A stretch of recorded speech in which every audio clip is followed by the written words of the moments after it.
Bu hafta İngiltere hakkında 80 ilginç detayla sizinleyim. Birbirinden ilginç bilgiler sizleri bekliyor. Daha fazla vakit kaybetmeyelim. Hadi başlayalım.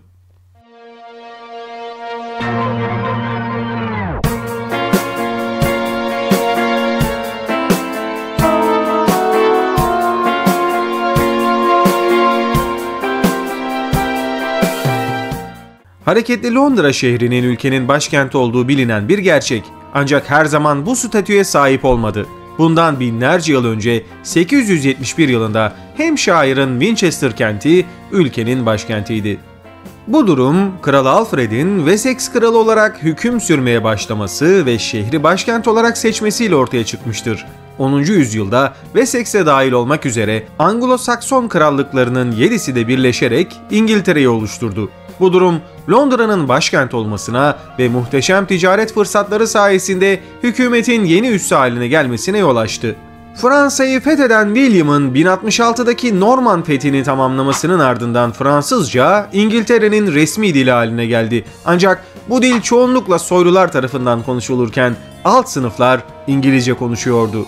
Fransızca 1362 yılına kadar İngiltere'nin resmi dili olmaya devam etti. Tarihçiler Kral John'un 1294 yılında Fransız Normandiya bölgesini kaybetmesi nedeniyle ülkenin yeniden İngilizce konuşulan bir ülke haline geldiğine inanıyorlar. Bu durum 1337'de Fransa'ya karşı başlayan 100 yıl savaşlarıyla daha da teşvik edildi. Buna rağmen Fransız isimleri İngiltere'de popülerdi. Richard, Robert ve William bugün hala yaygın isimler. İngiltere ile ilgili başka bir ilgi çekici gerçek de birçok ikonik bilim insanının doğum yeri olması. Herkesin bildiği bir isim olan Sir Isaac Newton 1643 yılında Lincolnshire'da doğmuş ve hareket yasalarını, yerçekimini ve renk teorisini yazmaya devam etmiştir. Günümüze biraz daha yaklaşırsak Stephen Hawking 1942 yılında Cambridgeshire'da doğdu. Profesör en çok astronomi alanında devrim yaratan patlayan kara delikler teorisiyle tanınıyor. Bu İngiliz bilim insanlarının bulguları bugün hala bilim için çok önemli ve çalışmaları eğitimde ve endüstride sıklıkla kullanılmaktadır. World Wide Web yani WWW 1989 yılında bilim adamı Tim Berners-Lee tarafından keşfedildi. Berners-Lee projeye Avrupa Nükleer Araştırma Örgütü'nde çalışırken başladı ve ana kullanım amacı bilim insanlarının birbirleriyle ve dünyanın dört bir yanındaki enstitülerle bilgi paylaşmasıydı. Ki bu doğrultuda WWW, CERN'ün onu halka açtığı 1993 yılına kadar özel olarak kullanıldı. O zamandan beri gelişti ve halen onu kullanıyoruz. İngiltere'de bir barda sarhoş olmak aslında yasa dışı. Ruhsatlandırma yasası 1872 yılında yürürlüğe girdi ve İngiltere'de herhangi birinin kendi özel mülkü olmayan herhangi bir yerde sarhoş olmasını yasakladılar. Ülkede 35 binden fazla pub bulunuyor ve bunların hepsinin temel amacı içki içmekken bu yasanın yürürlükte olması kesinlikle garip.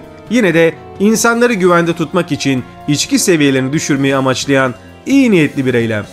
Alışılmadık bir spor olan peynir yuvarlama, İngiltere hakkında bu gerçekler listesine girmeyi garantiledi.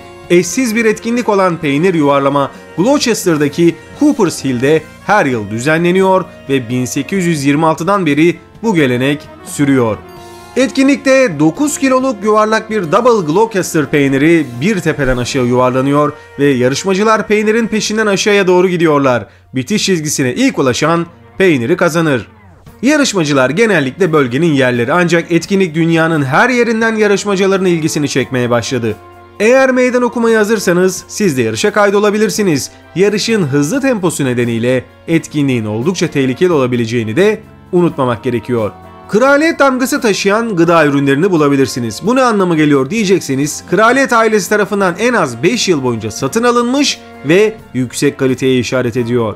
Bu dil aynı zamanda gökyüzünün de dili. Pilotların uçakta İngilizce konuşmaları gerekmekte. Dünyanın en prestijli ve çekişmeli futbol ligi de İngiltere Premier Lig'dir. Ligde mücadele eden Manchester City, Manchester United, Arsenal, Chelsea, Tottenham ve Liverpool gibi devlere ek olarak oldukça güçlü ekipler mücadele ediyorlar. Futbol demişken modern futbolun kuralları 19. yüzyıl ortalarında İngiltere'deki özel okullarda farklı kurallarla oynanan futbol biçimlerine dayanıyor. Eton, Harrow, Rugby, Winchester ve Shrewsbury adlı eğitim kurumları temsilcilerinin katılımıyla 1848 yılında Cambridge Üniversitesi'nde oluşturulan ve İlk yazılı futbol kuralları olma niteliği taşıyan Cambridge kuralları futbol ve benzeri sporların gelişiminde etkili oldu.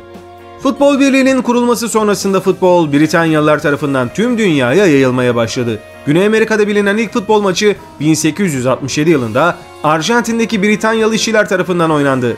İngiltere hakkında bu gerçekler dizisinin yemek bölümünün başında ise ülkenin ulusal yemeği olan tavuk tikka masala yer alıyor.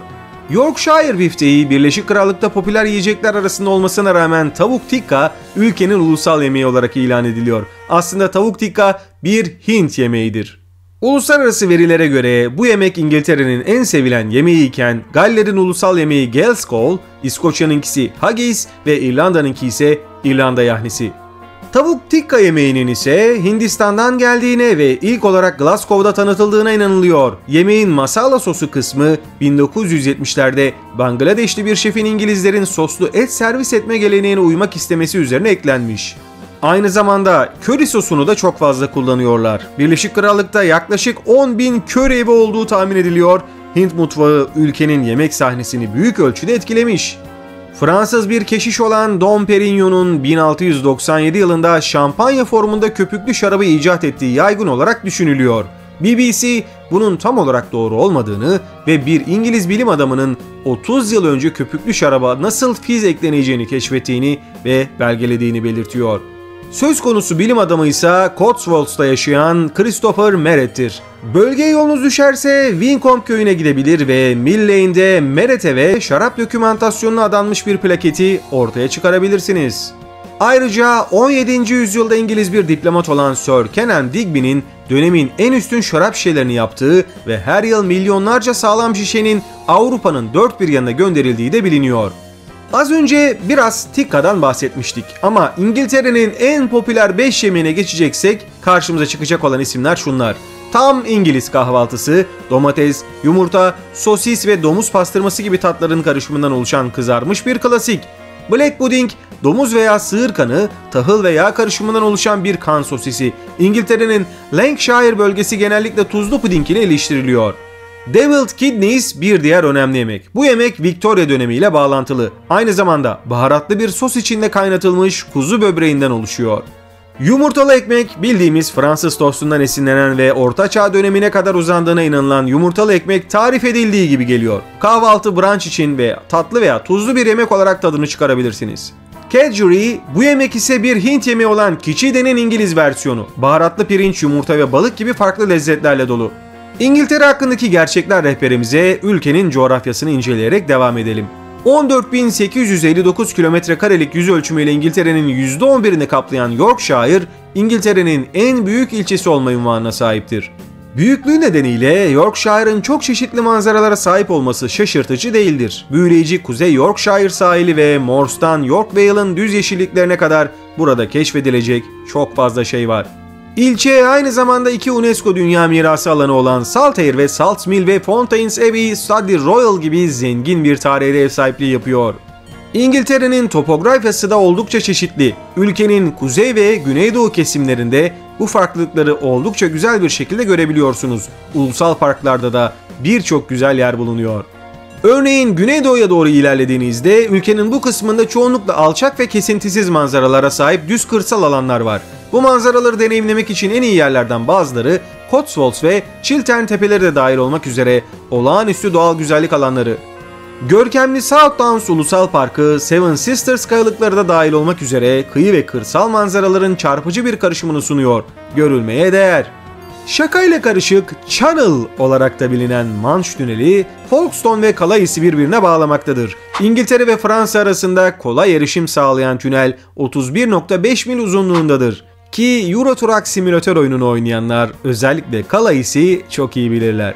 Tünel 1993 yılında inşa edilmiş ve Eurostar'ın kullanışlı seferleri 1994 yılında başlamıştır. Manş Denizi yüzeyinin 75 metre altında uzanan 23.5 millik tünel ile dünyanın en uzun denizaltı tünelidir. Channel sayesinde Londra'dan Paris'e 2,5 saatten biraz fazla bir sürede gidebilirsiniz. İngiltere hakkındaki ilginç detaylar listesinin değerli bir bilgisi de şu şekilde. İngiliz kıyıları ile ilgili bir gerçek.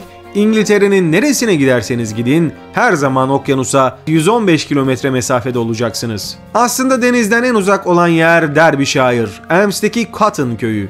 The Guardian bu şirin köyün en yakın kıyı noktasına 113 kilometre uzaklıkta olduğunu belirtiyor. Deniz kenarının yakınlığı Londra'nın birçok plaja bir araba yolculuğu uzaklıkta olması nedeniyle şehirlerde yaşayanlar için bir harika. İngiltere, Birleşik Krallığın en kalabalık ülkesi ve toplam nüfusun %80'inden de fazlasını oluşturuyor. Ülkede herhangi bir dine inancı olmayan %24'lük bir kesim yaşıyor. Londra'daki The Shard, 350 metre ile Avrupa kıtasındaki en yüksek yapılardan biri. Birleşik Krallığın en hızlı büyüyen sektörü olan turizmin 2025 yılına kadar 257 milyar sterlin değerinde olacağı tahmin ediliyor. 1712 yılında Thomas Newcomen buharlı motor endüstrisinde devrim yaratan Newcomen motorunu icat etti. Moda konusu özellikle kadınlar için çok önemli. Prenses Charlotte'ın gardırop seçimleri sık sık Prenses Charlotte etkisi olarak bilinen bir alışveriş çılgınlığına neden oluyor. Londra'nın çeşitli dillerde konuşan 8 milyondan fazla sakini var. Şehirde yaklaşık 300 dil konuşulduğu tahmin ediliyor. Bir dilim peynir için kavga eden iki fare Londra'nın en küçük heykeli. Bu küçük sanat eserinin ardındaki hikaye oldukça yürek burkucu. İnşaat sırasında anıtın yapımcılarından ikisi bir sandviç için kavga etmiş ve daha sonra bu sandviçin bir fare tarafından tüketildiği anlaşılmış. Londra'da çok az çöp kutusu bulunuyor. Bunun nedeni şehirde birçok terörist saldırının yaşanmış olması ve çöp kutularının da en sık bırakılan yerler olmuş olması. Bu nedenle ortadan kaldırılmışlar. 1977'de Galler-İngiltere arasında küçük bir topluluk olan East Sussex, Birleşik Krallık'tan bağımsızlığını ilan etti. İngiltere ile ilgili eğlenceli gerçeklerden biri de Hint restoranları ile ilgili. Londra'daki Hint restoranlarının sayısı Yeni Delhi ve Mumbai gibi Hint şehirlerinden daha fazla olduğu düşünülüyor. İngiltere ile ilgili bir başka ilginç gerçek de 2022 yılında dünya genelinde en çok konuşulan dilin İngilizce olması. Statista, dünya genelinde ana dili İngilizce olan 1.5 milyar kişi olduğunu bildiriyor. Fish and chips yani balık ve patates kızartması kültürel bir geleneği yansıtacak şekilde cuma günleri yaygın olarak tüketiliyor. Bangers and mash terimi 1. Dünya Savaşı sırasında yiyecek eksikliği nedeniyle suda bekletilen sosislerin pişirildiklerinde patlaması yani o bang sesiyle ortaya çıkmıştır. Ülkede parlamento iki meclise ayrılmıştır. Avam Kamerası ve Lordlar Kamerası. Her ikisinin de kendine özgü rolleri ve üyelikleri vardır. Avam Kamerası ve Lordlar Kamerası koltuklarının rengiyle ayırt edilebilir. Avam Kamerası için yeşil ve Lordlar için kırmızı.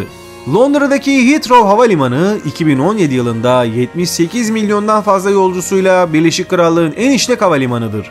Çay ülkedeki en popüler içecek. Ortalama bir Britanyalı yılda 884 fincan çay içmektedir ve ülke çapında 165 milyon fincan çay içiliyor. Londra antik çağlarda Londinium olarak biliniyordu. Kraliçe olarak geçirdiği 70 yıl boyunca 2. Elizabeth resmi işler için 100'den fazla ülkeyi ziyaret etti. Adı tüm Birleşik Krallık pasaportlarında yer alıyor. Dolayısıyla pasaporta ihtiyacı yok. Elizabeth Saat Kulesi'nde yer alan Big Ben, parlamento binasının önemli bir simgesidir. Stonehenge'in dünyanın en eski yapılarından biri olduğu söyleniyor ve jeologlar M.Ö. 3000 civarında oluşturulduğunu tahmin ediyorlar. Ulusal sembollere baktığımızda ise aslan İngiltere'yi, tek boynuzlu at İskoçya'yı, ejderha Galler'i ve keten çiçeği Kuzey İrlanda'yı temsil ediyor. 1. Charles'ın milletvekillerini yargılamak için muhafızlarla birlikte içeri girip sonunda iç savaşı neden olmasından bu yana hiçbir İngiliz kraliyet mensubu Avam Kamerası'na girmemiştir. İlk posta pulu Birleşik Krallık'ta üretildi. Mayıs 1840'ta tasarlanmış ve Kraliçe Victoria'yı tasvir ediyor. Londra ile ilgili ilginç gerçeklerden biri de Londra'nın geçmişte çok sayıda isme sahip olmasıdır. Sakson döneminde Ludenwijk, Büyük Alfred döneminde Ludenburg ve Roma istilası sırasında Londonium. Bunların hepsi önceki isimleriydi.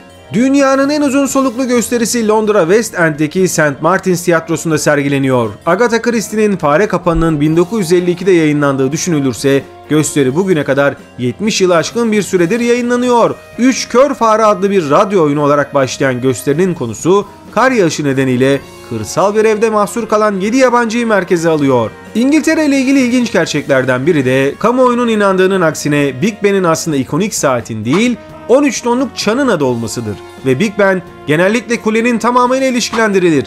Kule 2012 yılına kadar resmi olarak Aziz Stephen Kulesi olarak biliniyordu. Bu tarihte 2. Elizabeth'in İngiliz tahtında 60. yılını kutlaması onuruna Elizabeth Kulesi olarak yeniden adlandırıldı. Sizlere az önce Fish and Chips'ten defalarca bahsettim. Bu yemek hamurda kızartılmış balıktan oluşan ve patates kızartması ile servis edilen sıcak bir yemek.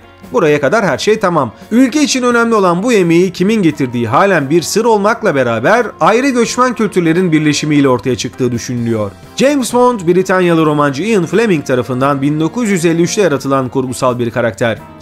007 kod adı altında MI6 için çalışan bir İngiliz ajanı olan Bond, 20'den fazla yapımda Sean Connery, George Lazenby, Roger Moore, Timothy Dalton, Pierce Brosnan ve Daniel Craig gibi aktörler tarafından canlandırıldı. Yeni Bond sizce kim olmalı? Yorumlarda yazabilirsiniz. Sevgili dostlarım, böylelikle İngiltere hakkında 80 ilginç detay videomuzun sonuna geldik. Sonraki haftalarda yepyeni içeriklerle görüşmek üzere. Hoşça kalın.